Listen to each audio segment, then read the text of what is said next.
So the future of transatlantic cooperation, quite the big topic, quite the hot topic. I'm very much looking forward to discussing with all of you today what lies ahead for businesses. With the EU and US navigating complex geopolitical dynamics, businesses face both challenges and opportunities. The events of the past weeks have made clear that much is at stake. From steel and aluminum tariffs to call for reciprocity, transatlantic trade relations remain a focal point. Meanwhile, export controls, industrial policies, and newly announced tariffs have the potential to reshape global supply chains. Momentum is growing, and both the EU and US are moving forward with billions of AI investments. In a time of turbulent geopolitical change, what's next for businesses operating across the Atlantic? How should the EU and US collaborate to advance our shared peace and security? So we're going to be taking a look at the latest policy shifts and their impact on industry. And joining me today, I have Jeff Campbell, the Senior Vice President and Chief Government Strategy Officer from Cisco. Nana Louise Linda, Vice President of European Government Affairs at Microsoft. Dariusz Standerski, the Secretary of State Ministry of Digital Affairs in Poland. And Alex Arapov, the Chief Product Officer of Swarmer. Thank you so much for joining us today. So let's dive right in. Jeff, last weekend, Digital Europe Director General Bonifeld Dahl attended the Munich Security Conference and made Digital Europe's call for strong transatlantic collaboration. But what have we heard about all the controversies at the conference? How do you see the current state of transatlantic relations, and what are the biggest opportunities and challenges for companies like Cisco in navigating evolving policies on both sides of the Atlantic? Thank you, and good afternoon to everybody. I'm not sure that this is the best week to be talking about the joys and wonders of the transatlantic relationship, obviously. And as somebody who's come here from Washington, I come in peace. I come in peace. And I've been having a lot of meetings through Brussels all week long this week, and I think when we get over the focus on some words that were said last week, very significant ones, but if we put all the focus there, we're going to miss what really is the essence of the transatlantic relationship, particularly from a business point of view. Our economies are completely intertwined. Our values and the way of operating as businesses are extremely similar. And this is not a situation where you're going to unscramble that egg. And the worst thing we could do is try to unscramble that egg because we have benefited enormously on both sides of the Atlantic from a tight relationship, from allowing innovation, allowing digital technologies to flow back and forth for the betterment of our economies, our societies, our people, our countries, and frankly for the world on that front. So what should we be thinking about on this going forward? The first is, I think we need to keep the dialogue across the Atlantic going and going forward, whether it is in a renewal of the TTC or whether it's in a reformed TTC with a potentially narrower agenda.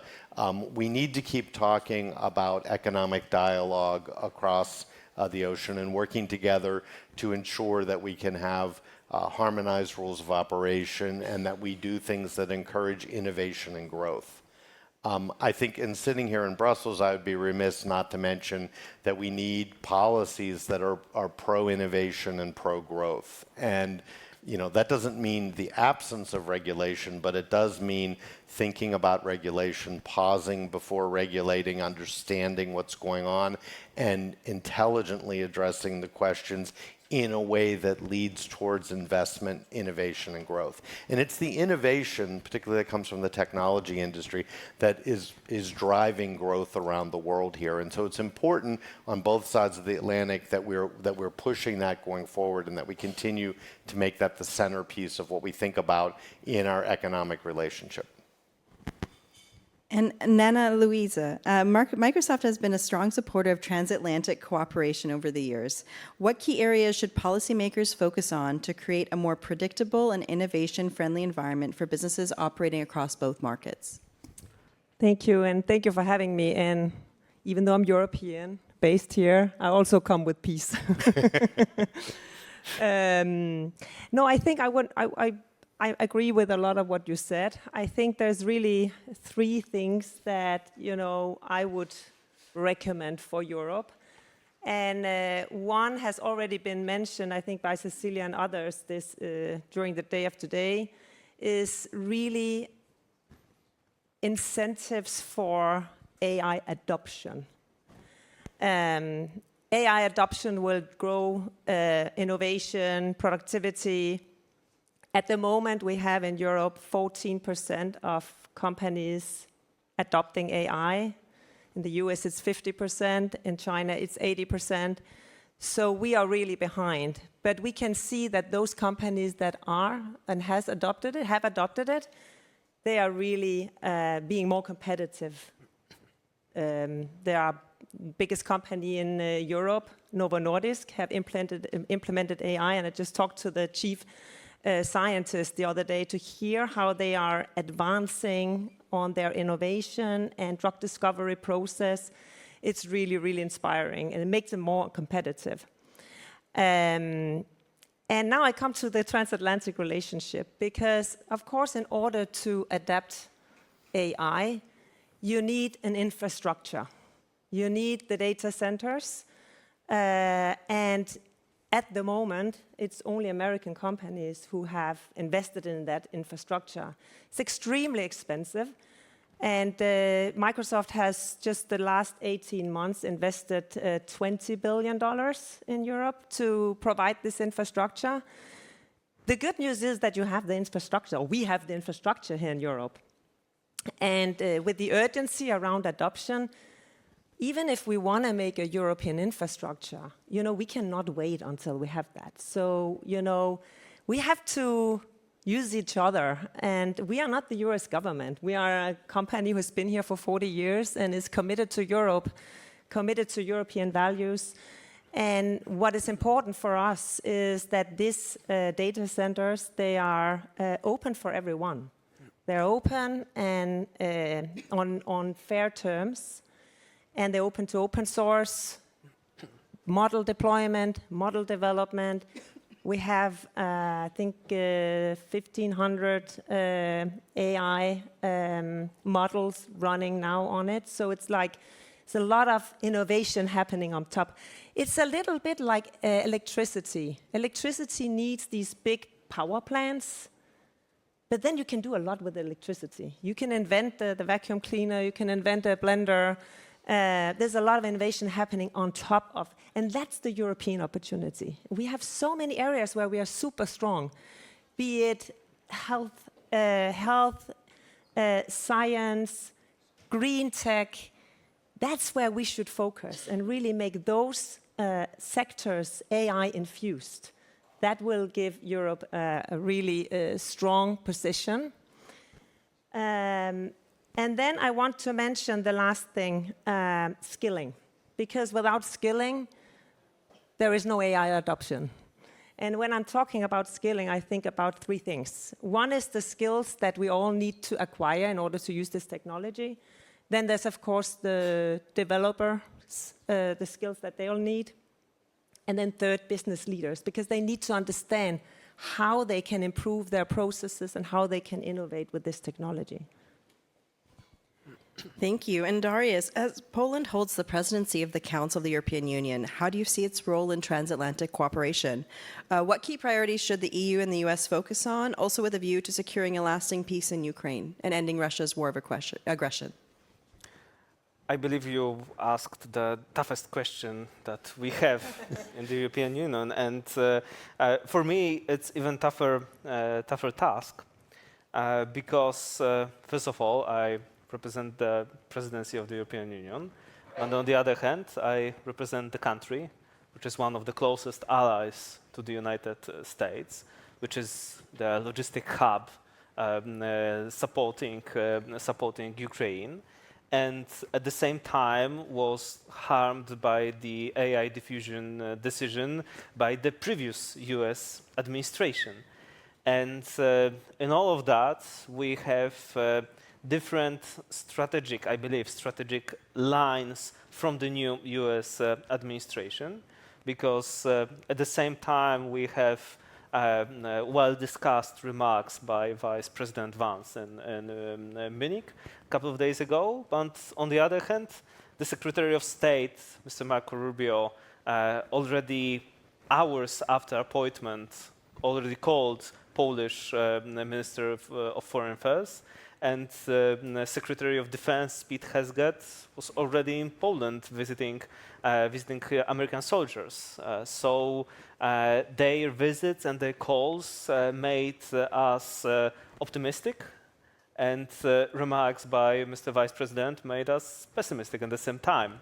So we see that in 40th day of the new US administration, there is still the new line of their position on, I believe, commerce, foreign affairs to establish. We are still in this first weeks of the new administration, and I believe that the best possible answer from the European Union is to start invest in infrastructure, to invest in European companies, to start strategies as President von der Leyen outlined in Paris when she announced the new program Invest AI, involving private capital and many European companies.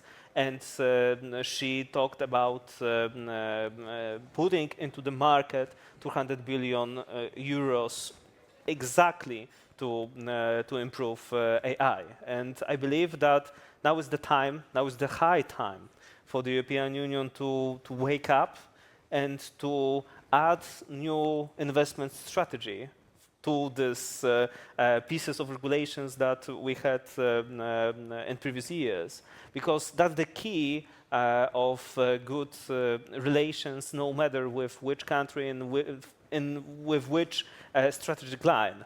If you are a more powerful partner, you are a more listened partner. And that's why I have high hopes for Paris meetings taking place this week. And I hope that it's the good first step into common investment in the European defense, into new decisions how to spend on defense, on cyber defense as well.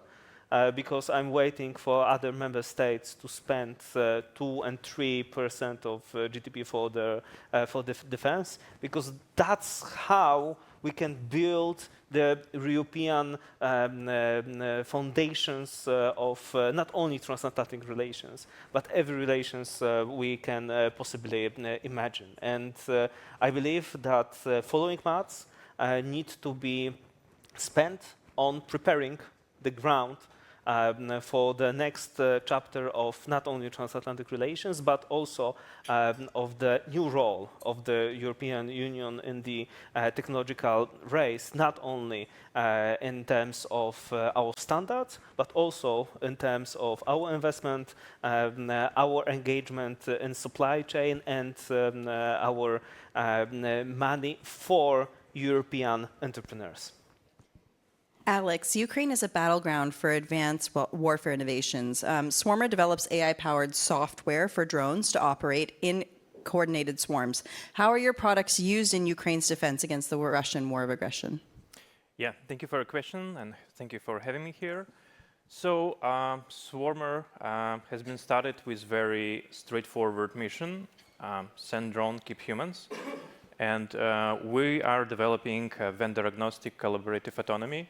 It means that we are transforming the current paradigm of one drone, one pilot, one mission, to the idea that one pilot now can set the objectives and execute the operation with autonomy, with swarm of drones.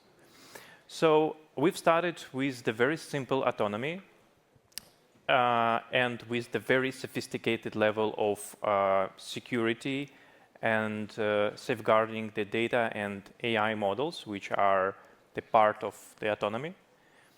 And this approach helped us to get very fast adoption and to be on the battlefield, and our products were executed more than 30,000 operations. And now we're scaling our products, so every pilot, every officer is able to execute different type of operations with a different level of complexity. And our vendor agnostic approach helps us to work with different vendors from different countries. And this is how it works. So I wish I could provide you like every details because I'm like on the product side of things, but this is the general overview. Great, thank you so much. Jeff, back to you. Critical technologies from AI to quantum computing and cybersecurity are key drivers of innovation. Ensuring their development and deployment while maintaining global competitiveness requires transatlantic coordination. Digital Europe recently proposed the creation of an EU-US Critical Tech and Dual Use Council to enhance coordination between the EU and the US. How could such a platform benefit transatlantic businesses, and what key priorities could it focus on? Well, I think there's an awful lot that could be done in this space, especially with the blossoming of AI that we're seeing right now. And I think we're in the very, very first stages of this, and we're going to see substantial growth in this area and whatnot. One area that I would like to draw out is the relationship between AI and cybersecurity. And I think this is something that is of global concern and is certainly of transatlantic concern at this point in time, because AI, like all other tools, can be used for good or for bad purposes as well. And AI is going to increase the potential threat in the cybersecurity space in there. The good news as well is that AI is also the answer to the threats that are coming forward. And we need to aggressively adopt AI in our cybersecurity world in order to protect our networks and protect the operations therein. And so we need to make sure that we're aggressively using AI and developing the tools. That's something at Cisco we have enormous investment in AI in our cybersecurity products and services. But we need to think about this beyond just sort of a pure like business or small network point of view on this. We're looking at cyber attacks between nation states. We're looking at critical networks that must stay up, whether they are government networks, whether they are telecommunications networks, whether they're utilities like electricity and water, the financial services industry and all these things. If they become vulnerable, that's an enormous economic risk, but it's also an even bigger security risk.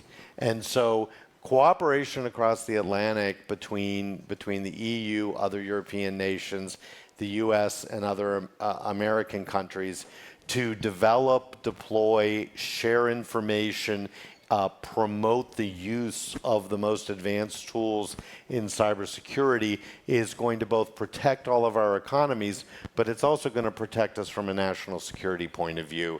And I think that is something that we have an enormous interest in, the same interest in doing so, and hopefully we can continue deep work in this area. And Nana, Louisa, how can technology enable and contribute to security and resilience, and how does international cooperation advance that goal? I think you already answered a lot of it, so let me build on what was just said. I think tech and AI will be key, and cyber defense is crucial. Take Ukraine as an example. There's really two wars going on there. There's a conventional war and there's a cyber war. And those cyber attacks, they can completely paralyze information systems and other critical infrastructure. And then, doesn't matter how many tanks you have if you don't have information system or other critical infrastructure. So I think that's where we need to invest heavily in having really a cyber defense strategy. And when I'm talking about cyber defense, I'm talking about cyber attacks, but also what you mentioned, cyber influence campaigns, because that's a big problem as well. Misinformation, we've seen that already, how damaging it can be with false information floating from Russia, Iran, China, interfering also sometimes with elections. So that's another aspect to look out for. I think when we're talking about cyber defense and we're talking about international collaboration, I think, again, we need each other.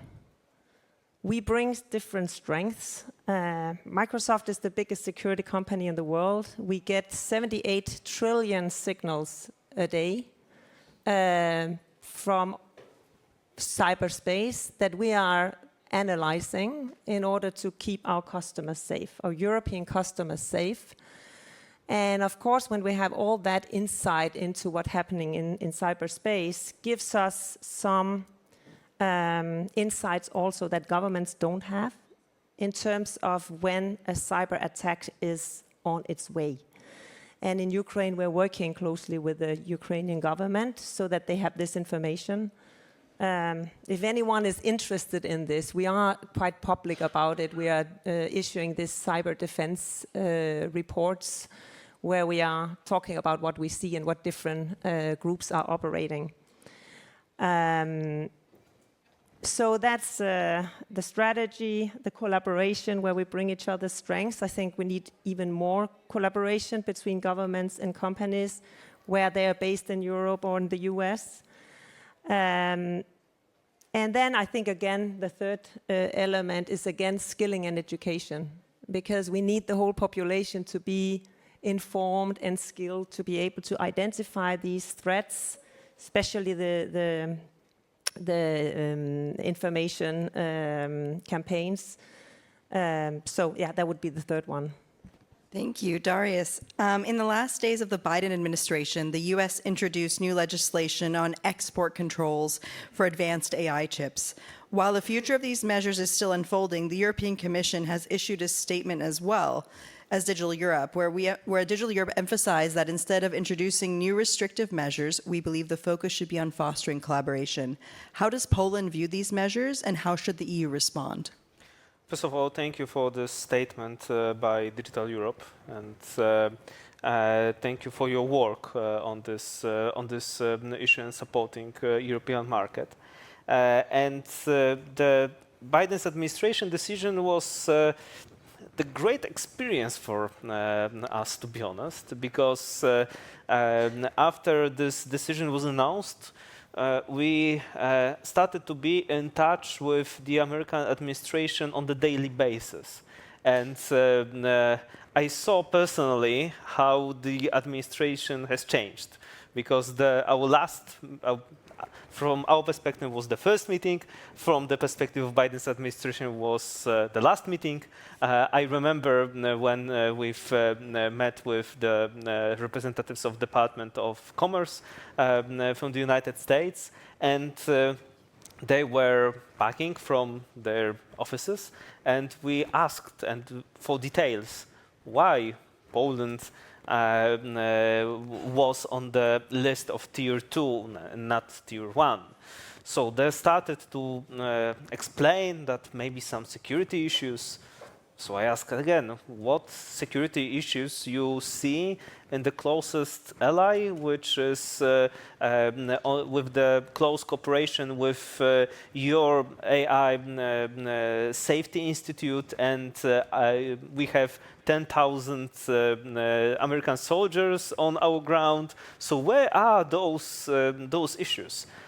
So at the end, they had no idea why Poland was on the tier 2 and not on the tier 1. So for us, that was quite interesting information, because we concluded that if they have no idea why Poland is in tier 2, so all other countries one day could be in tier 2 or another tier. And then the administration has changed, and on January 24th, I believe, I've met with the new representatives of the new administration, and they confirmed that they have no idea why Poland is in tier 2, but they asked us to give them time, because they need to check what's going on in the department. So we agreed that we will be back on this discussion, and as Polish government, we will issue our official statement. And at the same time, was in touch with Vice President Virkkunen on this issue, and that's how we can demonstrate the cooperation between member states and the strong position as the European Commission has on it. And this strong position is very vital, that we cannot divide European Union countries, that we have the single market, and within the single market, no country has right to divide our countries. And I believe that this decision, from our point of view, to be honest, ridiculous, is another step and another opportunity for European countries to even strengthen our cooperation. And I believe that before May 15th, the decision could be revised, and I believe that the second version of this decision will be based on facts and data, what we really would like to run the not only foreign but also economic policy. And Alex, Swarmer is an example of transatlantic cooperation, and together the EU and US are stronger. Swarmer is registered in Delaware with an office in Ukraine, and the team is located in Romania and Poland. Your solutions are used in Ukraine. What are your priorities for transatlantic collaboration on defense, and how should we advance our security alliance? Yeah, thank you for the question. So I will be answering from the business perspective. So from my point of view, transatlantic cooperation can work best when both parties support each other on a business layer, even in this sensitive time with the political tension. So, but we need just to understand that the EU and the US has unique strengths. When they combined, they make us stronger. So the EU has risk-taking culture and very advanced VC ecosystem in dual use, in defense industry, commerce industry. And it means not only just funding, it means much mapping startups with customers, with DOID, innovations institutions. And this is how innovations are growing. This is how products are getting the adoption faster. So, and the EU actually has very strong potential and very strong technical universities and talent pool with a very talented engineers and scientists. And Ukraine remains on a battlefield and remains on the front line of defense innovations. And it's not only just developing and testing something, it is about also refining and delivering it back on a real usage, on a real application. So, and the EU has a unique geographical position to integrate all these innovations faster. And at Swarmer, our top priority in transatlantic cooperation is speed. Because speed means speed saves lives. Speed means getting the adoption of the products faster. So I've been talking with all my colleagues, innovators who are making startups, and every solution actually solves some problem on the battlefield. So, and at speed, it also means getting a faster access to capital, getting the access to talent pool, faster procurement cycle. But also getting back to transatlantic cooperation, the speed and sense of urgency in Texas and New York and in Vilnius and Warsaw is completely different if we're talking about like dual use and the current war. So, and our priority is speed, and we are ready to move with someone who is ready to run at our speed. And another topic, it is about like reforming the strategy of VC. It is about, we don't need, like, if we want to create defense innovation and hundreds of innovation solutions, we don't need a huge VC backed by banks who are investing to primes. We need hundreds of small VCs, probably family offices, who are agile and who can make decisions quickly, can move fast, and I think this is the way how we can move forward and how we can defeat democracy. Great, thank you so much. Now I'm going to open the floor to questions from the audience. Please do send them along into Slido. We have one already. Will EU focus on cyber defense system help Ukraine's resilience in light of U.S. potential withdrawal of defense support? And what are EU institutions doing about this? So, in Warsaw, in 3 weeks from now, we will have informal European Council of European Union, when we will merge both digital, cyber, so not 2, 3 perspectives, digital, cyber, and military. And I believe that's the right direction, because we need to merge those perspectives. Because today, cyber resilience is not possible without military involvement. And that's why, as Polish presidency, we will show by example that we closely cooperate with Polish army, that civilian and military sector can work together. And that's why today the Standing Committee of Polish government decided to create AI institutes with both civilian and military departments at the same place.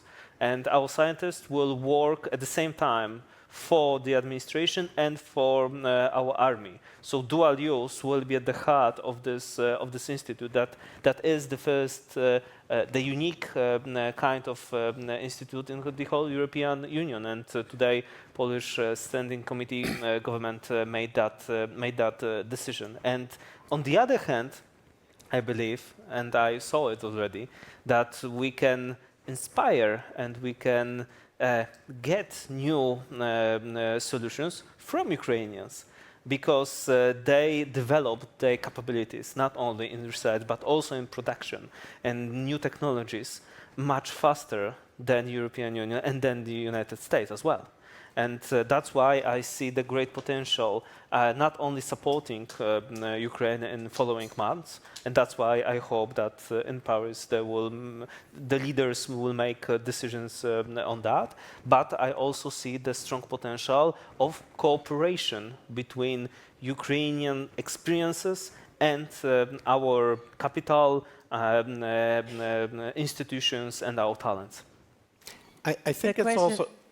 I'm sorry. I was just saying, I think it's important to think about, while we're looking at this question, is to understand there's a critically important role for the private sector in this as well, because cybersecurity isn't just a government function, and the kind of risks and attacks that companies like mine and like yours probably are facing constantly are exactly the same things that government networks and other problems are facing. And so, it's a classic dual-use situation. And we need to recognize that most of the investment, most of the products and services that keep networks going and are driven on this come from private sector investment, create markets that are largely private sector funded. And so there will always be things that governments and militaries need that are unique to them. But this is a real example of where the technologies developed have universal application and need to be used extensively and universally. I'm sure I'm gazumping. No, you said a lot of what I want to say, but maybe just add, Microsoft continued to be committed to Europe, including Ukraine. So just want to make that clear these days. Alex, maybe the Ukrainian perspective on this. There's been a lot of news coming out of this. How is it going to impact Swarmer and your team that's based in the EU but also working with the US? How is that going to be impacting your business? So right now we're focusing.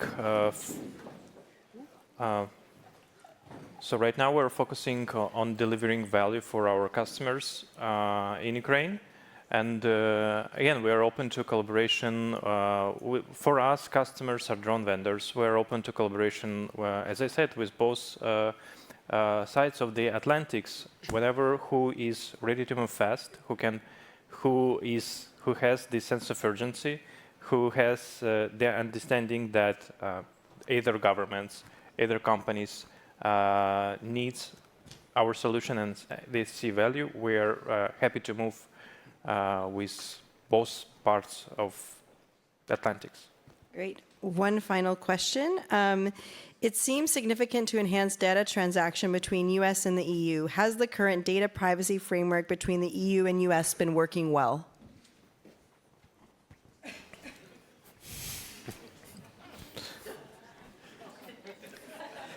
Well, I'll jump in here. It's working, right?